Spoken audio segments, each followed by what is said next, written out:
কি ভাই নাম তোমার? সম্রাট মন্ডল। সম্রাট মন্ডল। কোথায় গেছিলা? মিয়াপুর বাজার। কি কাজ করো? এমনি চাষবাসের সাথে ও, পড়াশোনা করো না? করি। করো। কোন ক্লাসে পড়ো? 11।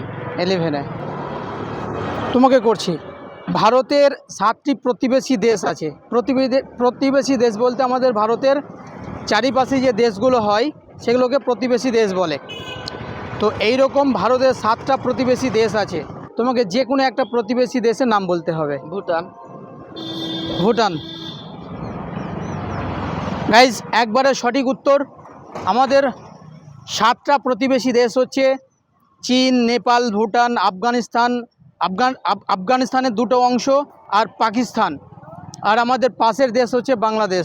অবশ্যই এই ভাইটি খুব সুন্দর একটা উত্তর দিয়েছে, তো ভাইয়ের জন্য অবশ্যই 100 টাকা থাকবে। আচ্ছা, কেমন লাগছে? ভালো। ভালো লাগছে তো? আচ্ছা।